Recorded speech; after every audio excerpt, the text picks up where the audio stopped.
24 ঘন্টার ভিতরে বলছিলেন না? জি ভাই, আপনাকে তো বলছে 2150 টাকা আপনার রেশন টিকিট দেখাইতে হবে, আপনি কি দেখাইছেন? মানে মোট 1700 টাকা পাঠাইতে বলছে। আপনার ফুল পেমেন্ট কত ছিল? আমার ফুল পেমেন্ট ছিল 1000 টাকা, অথচ আমি। আসসালামু আলাইকুম। আজকে আপনাদের সাথে একটি বিষয় শেয়ার করবো, সেটা হলো অনলাইন থেকে আমি একটি প্রতারণার শিকার হয়েছি এই পেজটির মাধ্যমে। এরকম আরও অসংখ্য পেজ আছে। তো এখান থেকে আমি তাদের কিছু প্রোডাক্ট অর্ডার করছিলাম। আমার থেকে টাকা নিয়েছে কিন্তু প্রোডাক্ট দেয় নাই, আমার থেকে শুধু টাকা চায়। দেখেন তাদের যে প্রোডাক্ট লিস্ট আছে, আমি এখান থেকে প্রোডাক্ট লিস্ট করে আমার যেগুলো দরকার আমি লিস্ট করে আমি অর্ডার দিছি। তো অর্ডার দিয়েছি, তাদের পলিসি কি এইটা জানার জন্য আমি মেসেঞ্জারে নক দিছি। দেখেন, তো মেসেঞ্জারে নক করার পরে যে ভয়েসগুলো যদিও শোনা যাচ্ছে না, ভিডিওর মাধ্যমে ভয়েসগুলো শোনা যাচ্ছে না, কী বলছে, ডেলিভারি চার্জ কত টাকা আমি প্রশ্ন করছিলাম তাদের থেকে। তারপরে দেখতে দেন এই যে প্রোডাক্টের লিস্টগুলো চলে আসছে, তাদের কী কী প্রোডাক্ট আছে, এই যে এখানেও দিয়েছে। তারপর আমি লিস্ট করছি আমার কী কী দরকার। তারপর আমার এখানে দেখাচ্ছে টোটাল প্রাইস 1000 টাকা, আমার নাম ঠিকানা সবগুলো চাচ্ছে, আমি দিয়েছি। তারপর এই যে নাম্বার দেখতে পাচ্ছেন, এই যে আপনারা একটি বিষয় খেয়াল করছেন, ওই যে নাম্বারটি, ওই লাস্ট যে একটি রবি নাম্বার, এই নাম্বারটিতে আমাকে ওই যে বিকাশ, পার্সোনাল এবং নগদে টাকা পাঠাইতে বলছে। তো এবং বলছে 300 টাকা দিয়ে অর্ডারটি কনফার্ম করতে পারে। এই যে ভয়েস দিচ্ছে, যদিও শোনা যাচ্ছে না ভয়েসগুলো, আমাকে বলছে যে প্রোডাক্টগুলো আমি পাই দেবো। আমি এখন জিজ্ঞেস করছি যে কত টাকা আবার পাঠাবো এখন। তো আমাকে বলছে যে 300 টাকা পাঠিয়ে নেবে, ভয়েসের মাধ্যমে বলছে। আমি আবার এই যে উত্তর দিয়েছি টাকা, এই যে এখানে বলছে টাকা পাঠিয়ে, আমি লিখছি টাকা পাঠিয়েছি, লাস্ট নাম্বার জিজ্ঞেস করছে, আমি বলছি যে লাস্ট নাম্বার ওই যে দেখিয়ে দিচ্ছি। আমাকে বলছে ওকে স্যার, বাদ বাকি 700 টাকা আপনি লোকেশনে যাওয়ার পরে প্রোডাক্ট, তারপর আপনি এগুলো দিবেন। তো যাই হোক, তারপর বাকিটা কি হলো দেখেন। তারপর ডেলিভারি ম্যান আমাকে ফোন দিয়ে বলে যে আপনার পার্সেলটি আপনি রিসিভ করেন, আপনার বাকিতে 700 টাকা আছে, ওইটা পাঠাই দেন। তারপর আমি 700 টাকা আমি কি করলাম, আমি 700 টাকা পাঠাই দিলাম। চিন্তা করলাম যেহেতু আমি এর আগে অনলাইন অর্ডার করছি, যে টাকা পাঠাই দিলে তারা দেয়, প্রতারণা এরকম হয় না, যেহেতু আমার 1000 টাকাই তো। এই দেখতে পাচ্ছেন আপনার স্পষ্ট যে আপনি কোন নাম্বারে আমি টাকা পাঠাইছি, এই যে দুইটি নাম্বার দেখতে পাচ্ছেন। প্রথমে আমি 300 টাকা পাঠাইছি কখন, এবং এই যে 700 টাকা আমি কিন্তু পাঠাই দিছি, দেখতে পাচ্ছেন স্পষ্ট। 700 টাকা পাঠাই দেওয়ার পরে তখন আবার ডেলিভারি ম্যান আমাকে বলে আপনি কয় টাকা পাঠাইছেন, আমি বলি আমি 700 টাকা পাঠিয়েছি। তখন বলে যে আপনি 700 টাকা খরচ সহ কেন পাঠান নাই, এটা তো সরকারি প্রোডাক্ট, আপনার এ তো হবে না, খরচ সহ পাঠান লাগবে।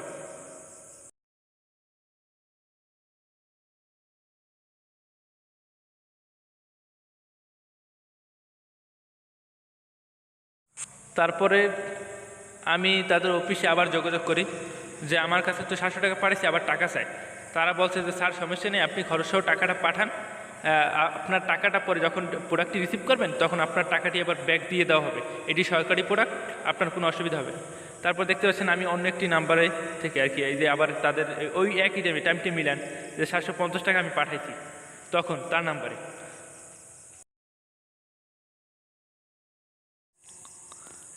তারপরে আমি ফোন দেই ডেলিভারি ম্যানকে, সে বলে আপনি তো ভুল করেছেন, আপনি 750 টাকা আগে পাঠান নাই কেন, আপনি 700 টাকা পাঠিয়েছেন কেন, যার জন্য এখন আপনি প্রোডাক্টটি এখন রিসিভ করতে পারবেন না।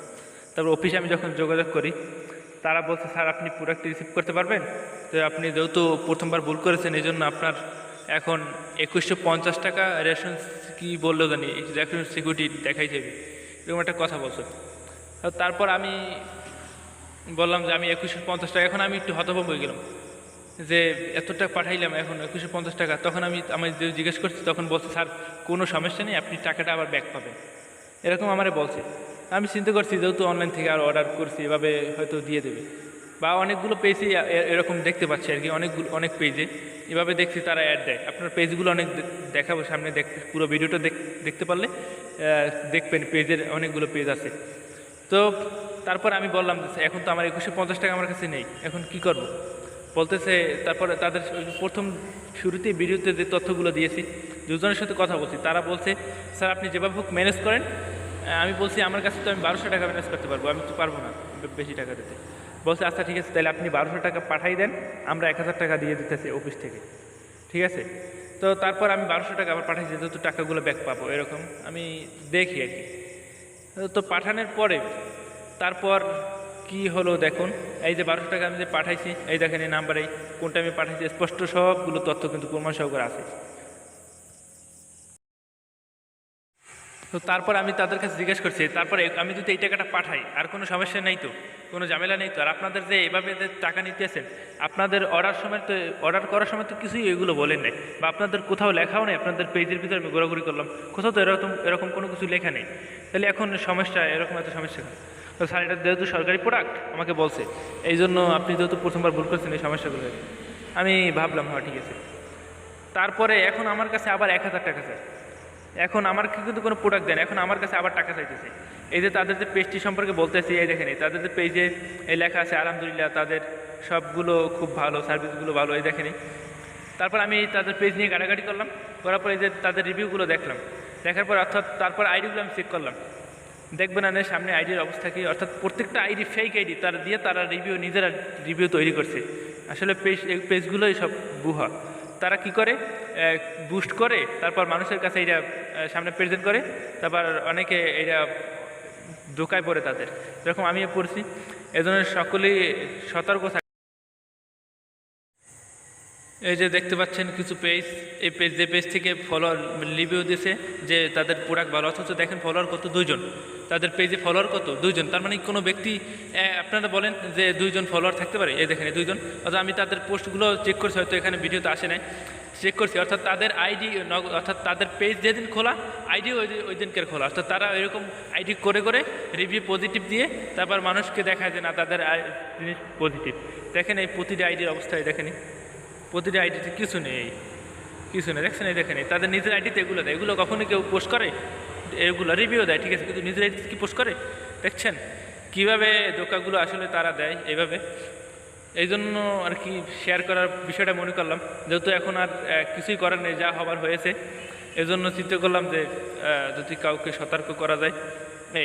তারপরে তাদের সাথে যে তাদের সাথে যে ফোনে কথা হয়েছে, এই কল রেকর্ডগুলো আমি এখন সামনে দিয়ে দিচ্ছি। আপনারা তার থেকেও মানে শুনে স্পষ্ট হইতে পারবেন প্রমাণ সহকারে যে আসলে তারা কীভাবে ধোকা দিয়েছে।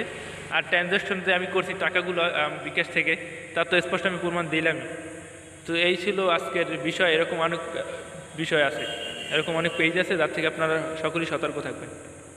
প্রথমে আমি আর কি আপনার প্যাকেজটি ছিল 1000 টাকা, আমি 300 টাকা পাঠাইছি, অর্ডার কনফার্ম করছি। তারপরে আমি ভুল করছি 700 টাকা না, মানে 750 টাকা খরচ সহ পাঠাই নাই, বিদায় আমাকে আবার 750 টাকা পাঠাই দিচ্ছি 2 বার একটা।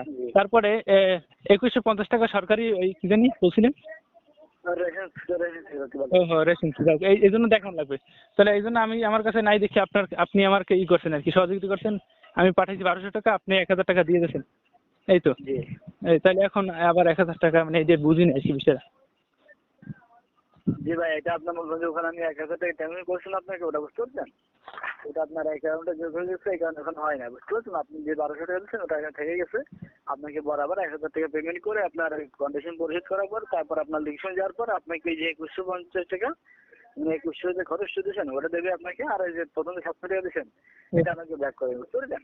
বুঝতে পারছি। এখন আপনি তো 1000 টাকা দিলেন, আপনার 1000 টাকা কোথায় গেল? আমার প্রশ্ন সেটা। আপনি তো 1000 টাকা আমার জন্য দিয়েছেন। ভাই এই টাকাটা আপনার সঙ্গে যোগ হয়ে গেছে, বুঝতে পারছেন? যখন আপনাকে টাকাগুলো দিয়ে, বুঝতে পারছেন, ওই 1000 টাকা আপনার কাছে দেবে নেই। তাহলে যোগ হয়ে গেলে তো ডেলিভারি ম্যানকে দিয়ে দিবেন অথবা আমাকে এখানে বিকাশ করে পাঠিয়ে দিবেন, বুঝতে পারছেন? আচ্ছা ঠিক আছে। তাহলে আপনার ওখানে যদি যোগ হয়েই থাকে তাহলে তো 2150 টাকা আমার তো কমপ্লিট। তাহলে আবার 1000 টাকা এখন দেওয়া লাগবে তো। না ভাই, এখানে তো আপনার ট্যাক্সেন হয় না, বুঝলেন কি বলছে? আপনি তো আগামী মানে ওইদিকে হয়তো ডেলিভারি ম্যান ফোন দিতে, অথবা আপনি ফোন দেন না, মালটা তো আপনি রিসিভ করেন না, বুঝতে হবে স্যার, বুঝতে পারছেন? আমি ডেলিভারি ম্যান আমি বলছি আমি ট্যাক্সিং করছি কিন্তু ট্যাক্সিং হয় না, বুঝতে পারছেন? না, নিয়ম হলো যে ডেলিভারি ম্যান তো আমাকে ফোন দেবে, তাই না? বরাবর 1000 টাকা ব্যাক হবে না, এখন ডেলিভারি ম্যান তো নিয়ম হলো ডেলিভারি ম্যান তো আমাকে ফোন দেবে, ডেলিভারি ম্যান তো আমাকে ফোন দেয় না, বলেন এখন দোষটা। ভাই আপনি টাকা পাঠাইছেন, আমি বলি আপনি টাকা পাঠাইছেন, আমি ওখানে ফোন দেবেন, ফোন দিয়ে বলবেন যে আমি টাকা পাঠাইছি, আমার হয়ে গেছে, আমার মালগুলো দিয়ে দেবেন, বলবেন না আপনি ওকে? আমি তো ওনাকে বলছি, বুঝলেন কি বলছি? ঠিক আছে, এখন আপনি তো মানে বিষয়টা আমার মানে বলবেন তো। আর এখানে আপনাদের যে মানে অর্ডার করতে গেলে যে এরকম ফ্যাসিলিটি বা ঝামেলা বা এইটা কিন্তু কোথাও লেখাও নাই বা কোনো পলিসিও নাই, আপনি বলেন না। আপনার এই ঝামেলা হয় না। আপনি প্রথমবার ট্যাক্সিংয়ে পরিশোধ করতে পারলে বরাবর 750 খরচ পাঠাইলে এই ঝামেলা তো আমার হইতো না, বুঝলেন? না ঠিক আছে, আমি তো পাঠাইছি, মানে 750 টাকা তো আমি পরে পাঠাইছি, কিন্তু ঝামেলা বলতে আমরা তো অন্যভাবে তো মানে অনলাইনে অর্ডার করি বা আনি, কিন্তু সেখান থেকে এত ঝামেলা হয় না। সরকারি প্রোডাক্ট, বুঝতে হবে? এই জন্য আপনাকে এখানে রেশন দেখাইতে হবে। আপনি প্রথমবার ভুল করছেন কোথায়? এখানে আপনার রেশন প্রোডাক্ট দেখাইতে হবে, রেশন প্রোডাক্ট, বুঝতে পারছেন? না, এখন তো মনে করেন যে আমার কাছে টাকা নেই এখন, তার মানে এখন ওই জিনিসটা চাইলে পেন্ডিং এ রেখে দেন, আমার কাছে যখন টাকা হবে যেরকম মাসখানে, তো তাহলে মাসখানেক পর আমি আবার নেবো নি। এই আছে। আসলে তাহলে আপনি আমি বলি আপনি মনে করেন যে মাসখানেক পরে হয়তো ফোন দিয়ে বলছেন হয়তো, কিন্তু আপনি ফোন দিয়ে বলবেন যে ভাই আমি এই মাল অর্ডার করছিলাম, এই গাড়িটা বড় ছিল, এই নিয়েছিলাম, বুঝতে পারছেন?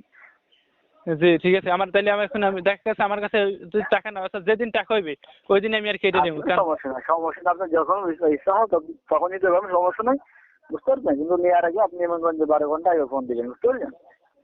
জি ঠিক আছে। আর এখন বিষয় হলো, আচ্ছা তাইলে মানে এখন আপনি 1000 টাকা পরিশোধ করে দেন আমার, তাইলে তো মালটা পাইয়ে যায় আপনি জি ভাই, আপনি একটা পরিশোধ করছি, বুঝলেন কি বলছে, আপনার টাইমিং হয়েছে কিন্তু আপনি মালটা চেক করেন না বিধায় আপনার মালটা যায় নাই, এই কারণে আপনাকে পুনরায় আবার টাইমিং দেখাইতে হবে, বুঝতে পারছেন?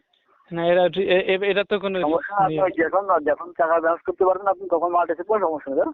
না এখন আপনি নেহেরান, এটা কোনো কথা, পলিসি যে সিস্টেমটা আছে দেখুন, একটা ব্যবসার তো আপনি তো পলিসি বলতে আমার তো কিছু জানাইনি না, ঠিক আছে?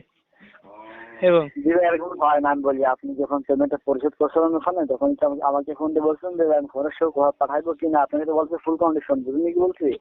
আপনি ফুল কন্ডিশন বলতে বুঝছেননি, কিন্তু ওখানে জিজ্ঞেস করেন অথবা আমাকে ফোন দিয়ে জিজ্ঞেস করতে পারেন তোমরা।